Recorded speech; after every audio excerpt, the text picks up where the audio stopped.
Now we'll start to look more specifically at the Reformation and the church's response to it, the Counter-Reformation. As I'm sure you're aware, Martin Luther really starts the official process of the reform of the church, or it calls for the reform of the church, in 1517 when he attaches his 95 Theses to the door of the cathedral where he is serving as an Augustinian monk. Initially, Luther's concerns involve principally the practice of indulgences in the Catholic Church, which is the selling of really sort of selling of forgiveness to people who have sinned, or their relatives that, you could buy them for yourself, for your relatives, for past sins, for future sins. And basically what you were buying was a little piece of paper that said that you had paid off your sin and would not suffer in purgatory for it.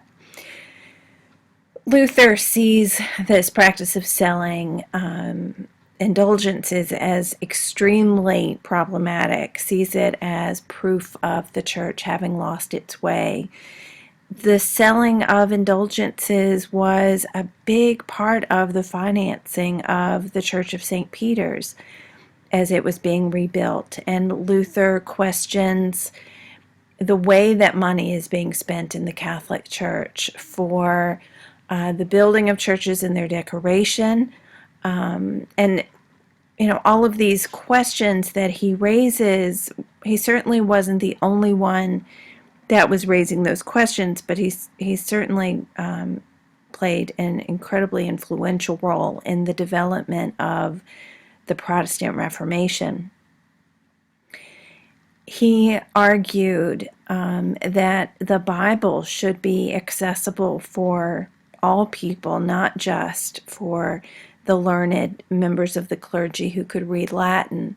And so he worked at translating the Bible into German, the vernacular language of his country, and thereby allowing anyone that could read to be able to read the Bible. He believed as well that the church services should take place in the vernacular language, not in Latin, as they had always been done up to that point. From those issues and others, other men started to question different aspects of the church, including the question of the role of art in churches, whether art was distracting, and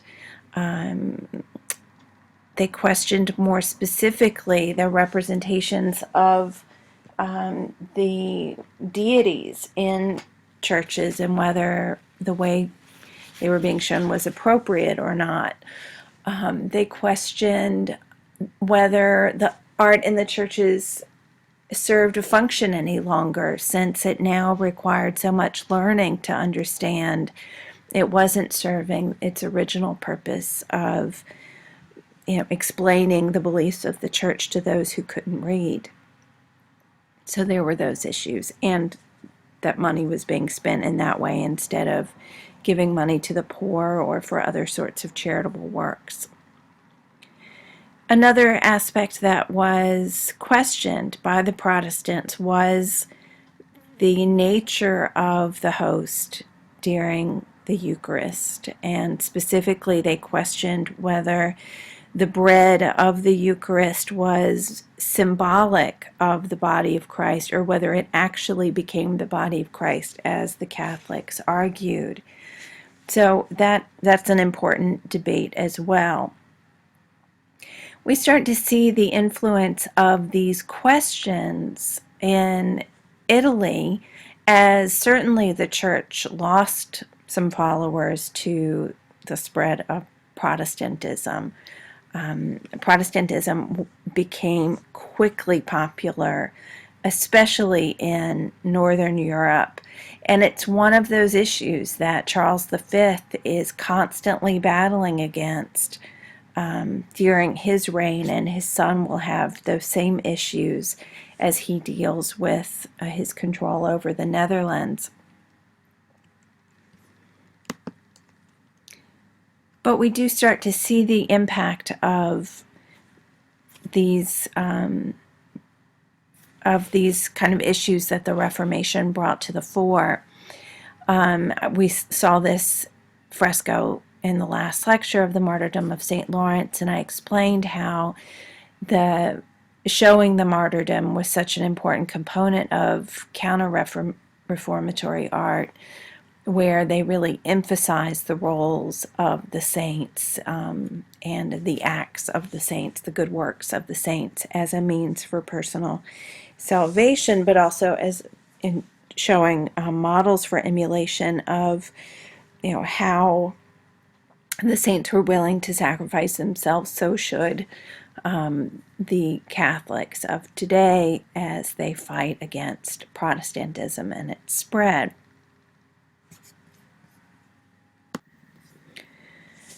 Because Protestantism was spreading so quickly, the church got to the point where it could no longer ignore it as it had done for a few decades. And I mean, really, all that they had done, Charles V was the one that had proclaimed that Martin Luther was a heretic.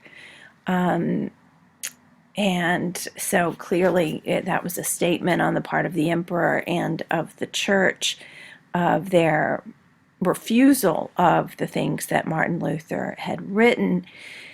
But, the church just sort of keeps going until about 1545, when it's decided it's time to have a serious meeting about how the church needs to formally respond to all of the issues that the Protestants were raising up, and how to bring back these lost souls back to the church, because they had turned to Protestantism instead.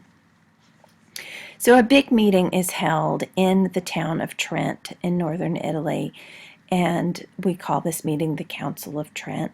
And it lasted from about 1545 to 1563. It was a very long meeting. And we call it the Council of Trent, but it actually traveled around a bit. It wasn't solely in the city of Trent. But it was a gathering together of the clergy as they discussed, the nature of transubstantiation and whether the practice of indulgences was legitimate, and how art should function in the churches, and whether the Mass should stay in Latin or not. And essentially what happens is that the church decides to just double its efforts in all of those regards. It doesn't change a thing, and instead, pushes those ideas even further.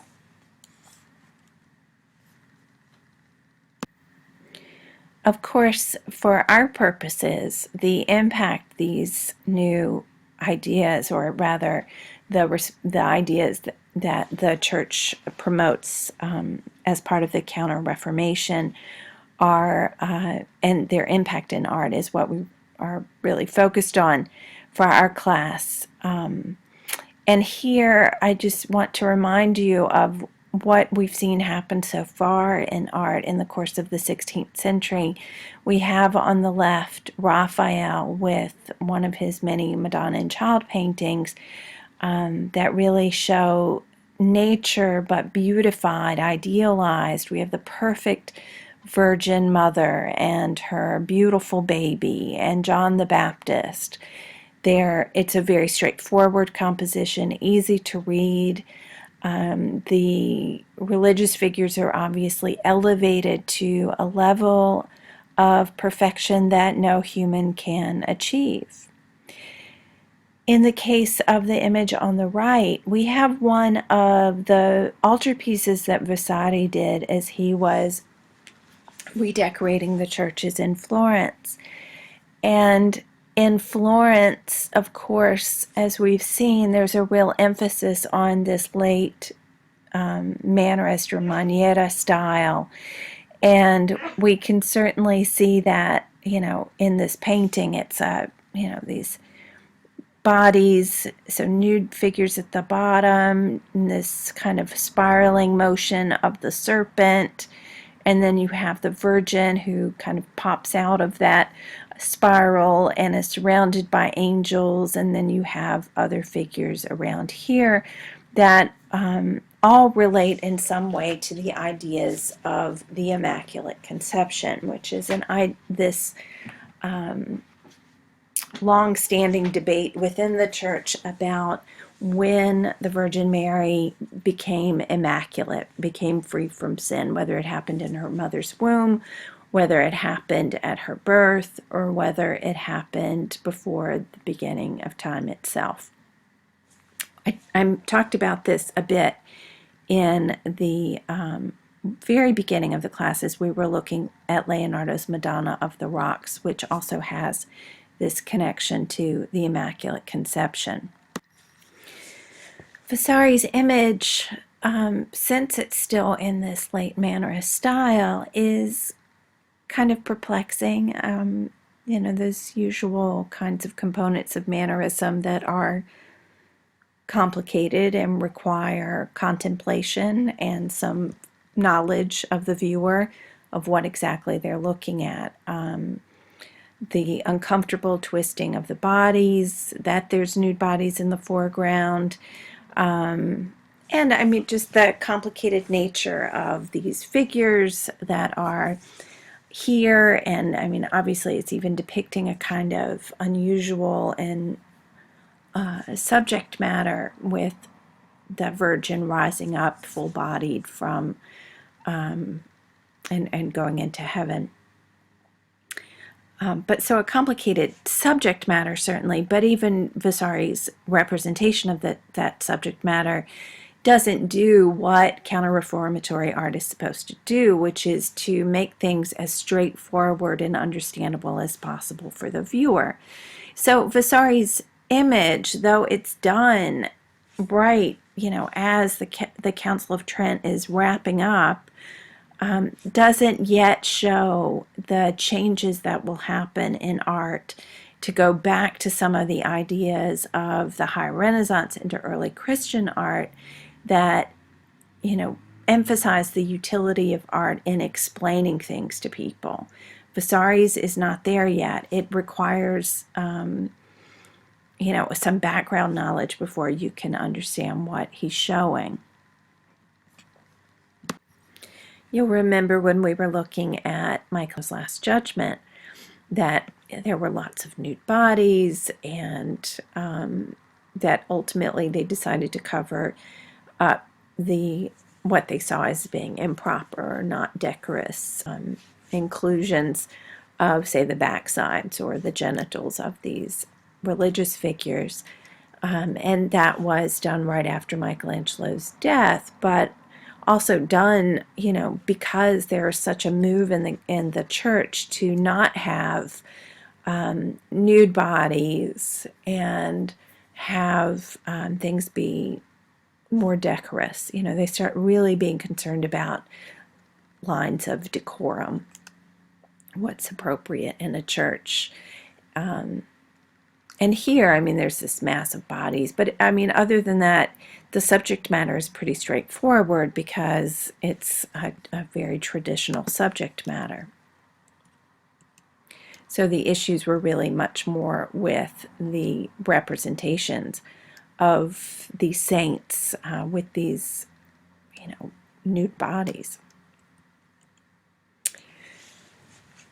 So we'll see in painting especially how changes are made to the way deities are shown, the way religious figures are shown, the way compositions are structured, and the kinds of subject matter that are more emphasized in the Counter-Reformation period. But to backtrack a little bit to the city of Rome, as we've seen throughout our class, as we've looked at Rome kind of sporadically, that Rome was undergoing a great deal of rebuilding, and it had really been undergoing rebuilding since about 1450. And the sack of Rome that happened in 1527 really set things back a bit, and it still needed a great deal of rebuilding and just didn't look like the capital of the Catholic Church.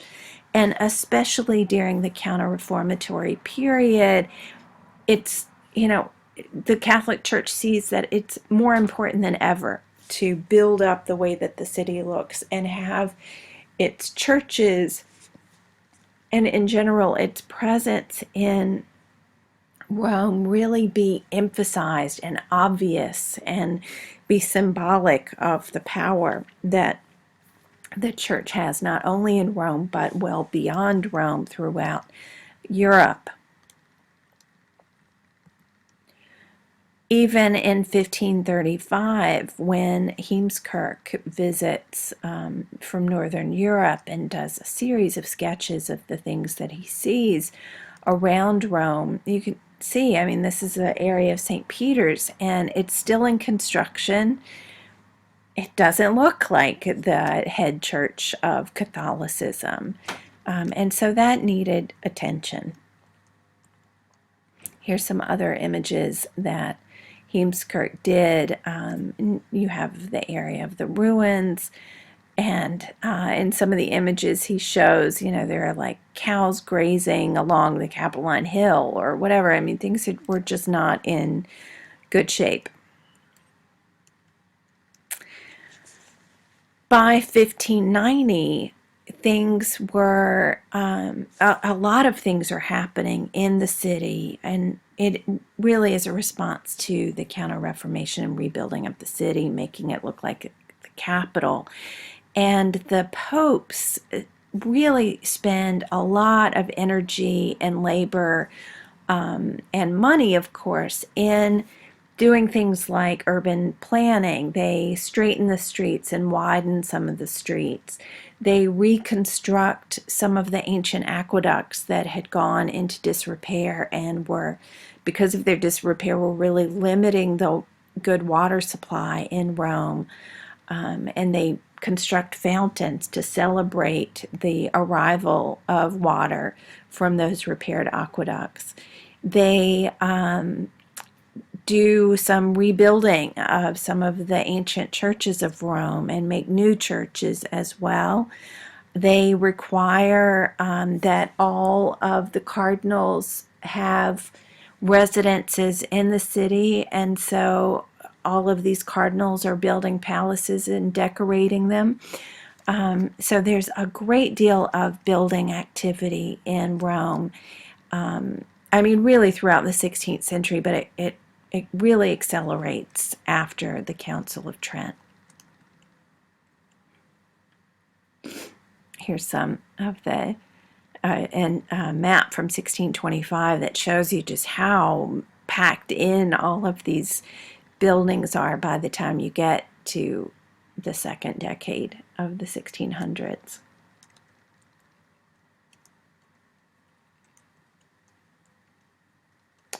So we've already looked at the building that's happening at St. Peter's, and we looked at it most recently as we were looking at Michelangelo and his plan for the church, the building of the dome, and some of the other areas of the sides of St. Peter's. So St. Peter's is really starting to take shape by the time you get to the 1560s, and really a lot of progress is made by the time you get to 1600. And of course, this is the final product of all of that building. A lot of this that you see today happens, though, during the Baroque period. The facade is finished around 1564. Probably goes a bit later than that, however. I'm thinking it really ends in like 1590, so I'm not really sure why this date is here. But then you've also got these arms that come out from the building. Those were done by Bernini, And those happen around the halfway point of the 1600s. And he also is responsible for the sculptures that are on top of this colonnade. So a lot of what we see today comes from the Baroque period, and it's all because of this emphasis on making this church be the most impressive, most overwhelming, powerful looking church in all of the Western world, which surely it still can make claim to that. As you'll read about in the textbook, there were some particularly influential writers that discussed how art should look and the utility of art in churches. And Gabriele Paleotti and Carlo Borromeo are certainly among the most important of those writers. And once those writings start to circulate, they have a pretty immediate impact on artists and their patrons. And we start to see those effects, and a dramatic change in style takes place. We're going to look at two artists that show two different sort of responses to the new ideas of the Catholic Church in terms of its imagery. And those two artists are Annibale Carracci and Caravaggio. Annibale Carracci was working in Bologna, and in Bologna he would have had access to a few paintings by Raphael, and we know that Raphael was an important influence for him. And we know that he traveled and saw the paintings by several artists that we've looked at for this class, Titian and Correggio. Those artists have a great impact on him, and you can understand why. You can really see those influences in his paintings. We're looking here on the left at a painting called The Apparition of the Virgin, and you have these two saints who are witnessing or having this vision of the Virgin. Visions are an important tool of counter-reformatory art. They're a popular subject. And artists are, throughout the Baroque period, thinking about new ways to communicate the idea of these holy visions. The idea was that if you prayed hard enough, if you were dedicated enough to the teachings of the church, that you could experience these visions like saints experienced. And here these two saints are gesturing upward. They have one arm that comes out towards the viewer and then one arm that gestures upward, so that we're meant to understand that we are experiencing along with them this vision of the Virgin Mary with the Christ child up in heaven. So that idea of the vision of the viewer and holy visions is a really important part of Baroque art. Caravaggio approaches it in a different way, but it is why those ceiling paintings by Correggio are so influential to Baroque artists, because they start trying to make the interior of the church really act like a kind of theater, in a way that the worshiper goes in and sees these illusions in the ceiling and believes that they're looking directly at heaven itself and having these heavenly visions just like saints had had. In comparing these two paintings, this one by Carracci and one by Raphael, you can see in comparing these two that we get that same idea of vision. We've got the two angels here that are leaning on the what's meant to look like a sort of windowsill. And then we have two saints that are showing us this vision of the Virgin Mary with the Christ child. So very similar to what Carracci does. And you can see the influence of Raphael in the way that the figures are shown. These are not Mannerist figures by any means. They are returned to looking at the human figure and studying it firsthand and then improving on it. So that same concept of Raphael of, making these ideal religious figures. Annibale Carracci, like Leonardo and Michelangelo, and like Raphael to some extent, is heavily dependent on the study of the human figure and uses many, many preliminary drawings before he starts to paint. This is quite different from what we'll see Caravaggio doing. So he really believes in this very academic approach to art of study and lots of preparatory drawings and then painting. One painting that we know Carracci would have seen firsthand is Santa Cecilia with Saints, which you see here, which was in Bologna when Carracci was there, and he certainly studied it. And we can see how Carracci uses Raphael's approach to the figure and these perfect forms and these beautiful settings and that sort of thing.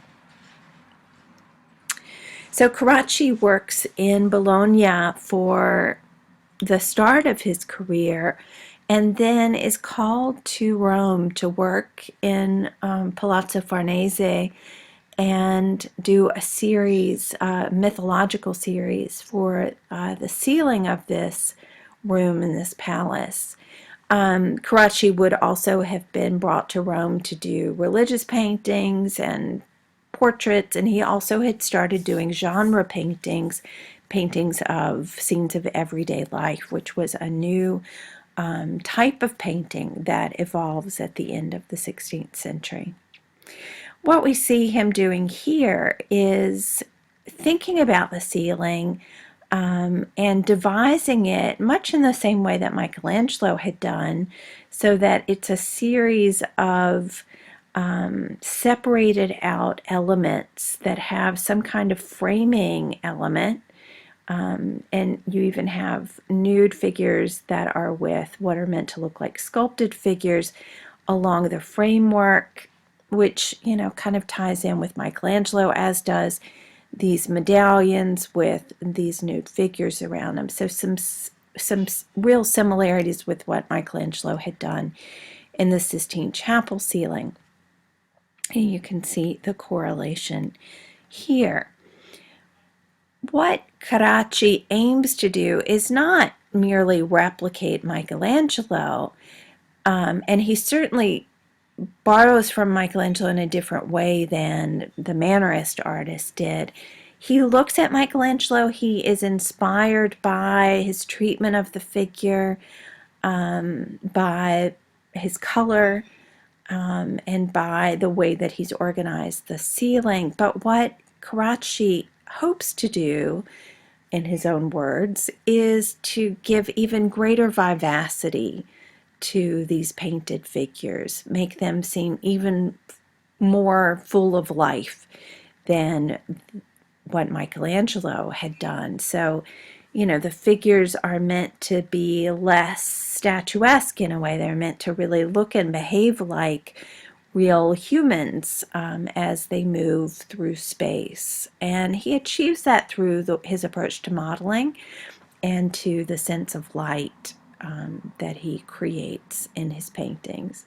Another interesting aspect of Carracci's ceiling is that, he's really into this illusion. And again, it's because he's looking at Correggio and seeing Correggio's ceilings in Parma and elsewhere, and certainly looking at the Sistine Chapel ceiling as well. And he creates this series of illusions. For one thing, and he wants you to notice what these illusions are, like the human figure in front of this beautiful sculpted figure. You're supposed to enjoy the contrast of painting versus sculpture, and it plays on that idea of the paragone. And his sculpted forms seem full of life as well, actually. They seem animated. And if you zoom in, you can see that he's even made little cracks in the figures so that it looks like the cracks of stone or stucco. And all of that is purely fictive. And he's just done that to make it look older or make it look, more like the material he's trying to emulate.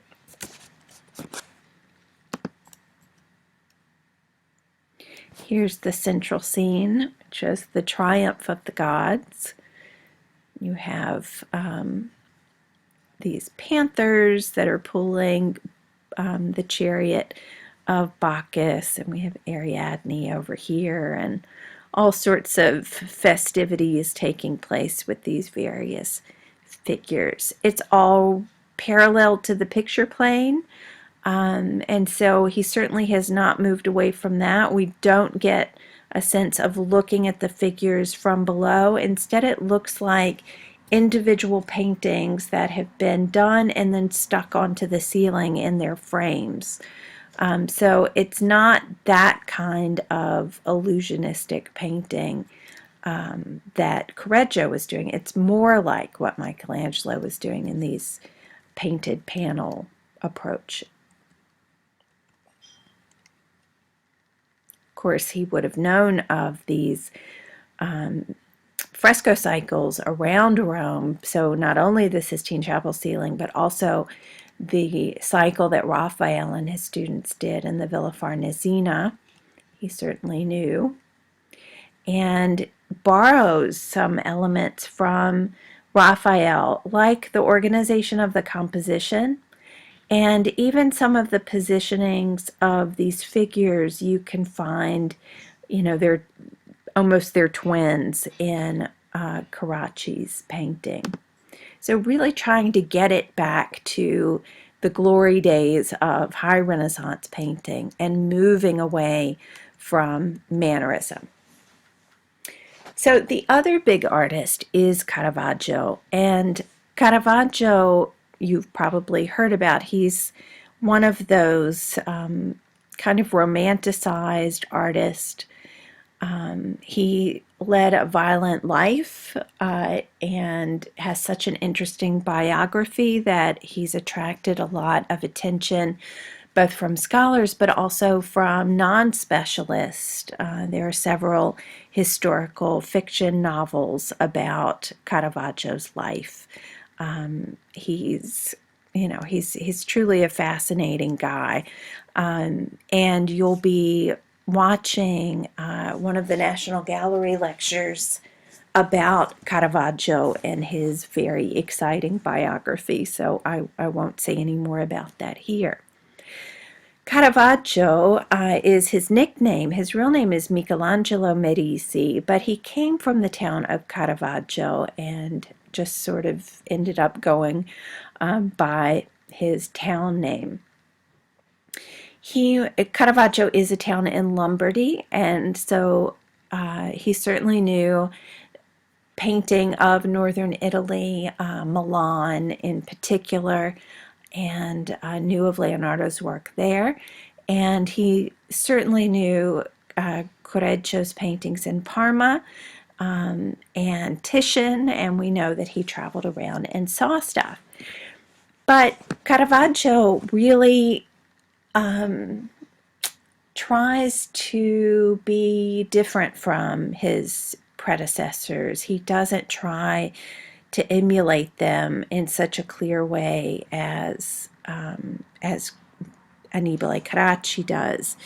Instead, he really tries to do things differently and pushes the boundaries sometimes of decorum, especially in a climate in Rome that was increasingly rejecting or sort of insisting upon more rigid controls and definitions of decorum. So that ended up being more than problematic for Caravaggio. In fact, I should say that, though Caravaggio is probably more known to you than Annibale Carracci is, the reality is that Annibale Carracci was much more successful in Baroque Rome than Caravaggio was by a long shot. But Caravaggio's style appeals to us, and he appealed to later generations of artists in a way that Annibale Carracci didn't.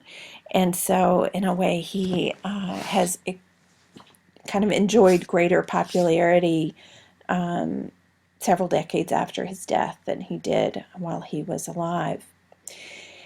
When Caravaggio moves to Rome, he's still a young man and trains there for a while with an artist that's also from Lombardy, and then breaks off and decides to forge ahead with an independent career.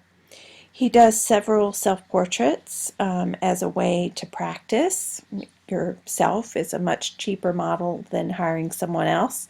He's looking into a mirror and trying out different facial expressions and studying the way that has an effect on your face and how to hold your body in different positions. He experiments with different sorts of lighting effects. And we see him doing that in these many self-portraits he creates, especially in the course of the 1590s. He also does what are called genre paintings, so paintings of scenes from everyday life. This is one of those paintings called The Card Sharps. And in it we see some aspects that will become his trademarks, really. This bright light on the figures, very little sense of background setting, and figures that are done in a highly realistic style with their wrinkles and dirty fingers and tattered clothes. And, he's certainly not trying to show us a picture of perfection. What we see here is this young, elegantly dressed boy who is being tricked.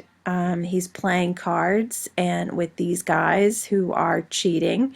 We see this guy pulling a card out of his back pocket and this guy looking over his shoulder and gesturing to this guy so he knows what cards he's holding. So we're seeing a scene where this guy is being duped. These become popular painting subjects, and Caravaggio paints them especially for a cardinal who becomes one of his greatest patrons, the Cardinal del Monte in Rome. Some details. Caravaggio is really good at giving us a variety of textures, like the fabric and then the iron of the dagger here, the paper of the card. You can see this guy's got some dirty looking nails, and Caravaggio loves those kinds of seedy details like that.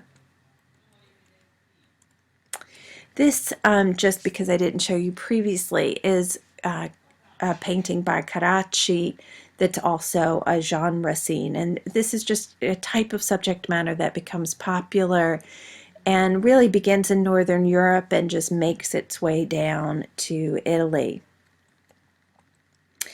Caravaggio does still life paintings, but his still life paintings are different from what we see in other painters. We have a basket here that's sitting very precariously on this ledge, and if you look closely you'll see that some of the fruit has started to go bad. So it's never perfect nature. It's always like the ugly side of nature, and he was highly innovative for depicting those aspects.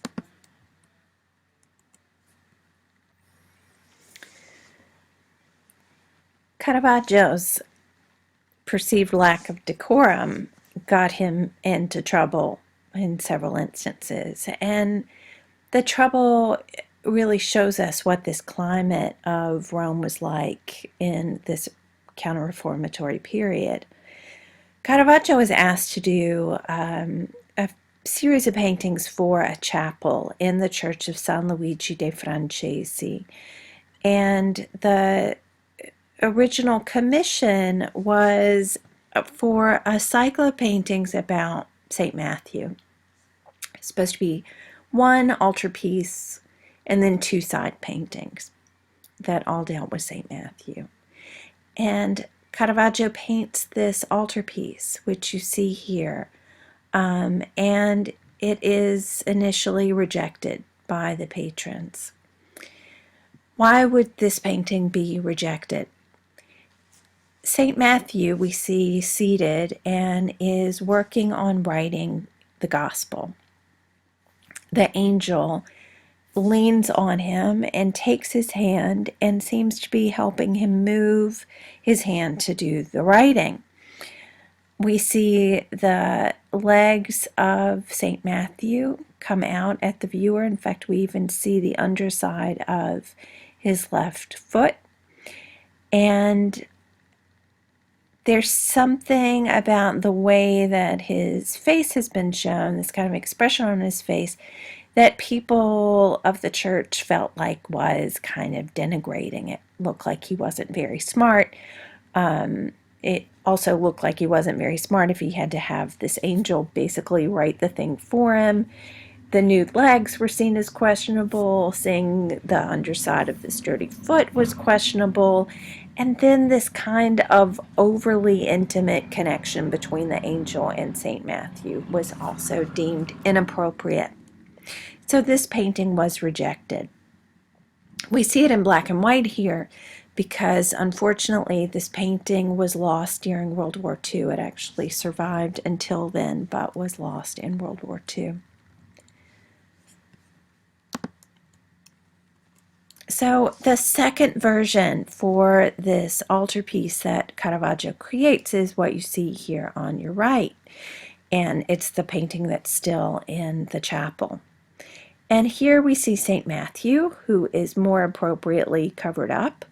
And he is busy writing, but takes a break and looks up and sees this angel swooping down, who is counting out arguments that St. Matthew needs to include in the gospel. So this suggests more that St. Matthew listens to the angel who's communicating the word of God and then translates that word and takes a more active approach than the very passive way that we see him in the first version of the painting. Caravaggio, being Caravaggio, always has to throw something in there that's daring, and in this case I think it's this stool that seems to be getting ready to fall off the side here. Why he would include that, I don't know. It's just, a way to throw things off balance, make it a little more visually interesting, perhaps. In this same chapel, he painted The Calling of St. Matthew. And this is perhaps one of Caravaggio's best known paintings, where we have the figure of Peter and Christ as they come into what appears to be a tavern and calls Matthew and ask him to follow Christ and become one of the apostles. Matthew is a banker and has been sitting at the table counting money, and we can see that that's what these guys are all involved in. There are a number of aspects of this that are so perfectly Caravaggesque. The lighting with this broad sort of spotlight that comes in and lights the figures and leads us in the narrative. The pockets of dark shadow that include even the body of Christ, which we really don't see here at all, and the bottom half of St. Peter really cloaked in shadow. Also, dark areas on this side of the composition and obviously under the table as well. The inclusion of these figures that are dressed like people you would see at the turn of the century in Rome, So they're dressed in contemporary dress, though Peter and Christ are not, which is kind of interesting. So it's not archaeologically accurate, which will become a more important factor in religious art as the Counter-Reformation continues.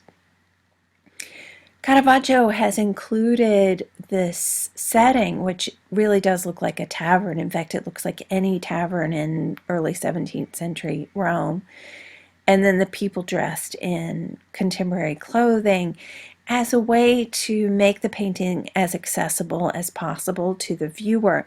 And this is one of those ideas that correlates with the ideas of the Counter-Reformation in making the viewer relate to the figures and making the subject matter very clear, which I think Caravaggio does a great job with. There's not all of that confusion of Mannerist painting. All of that is gone.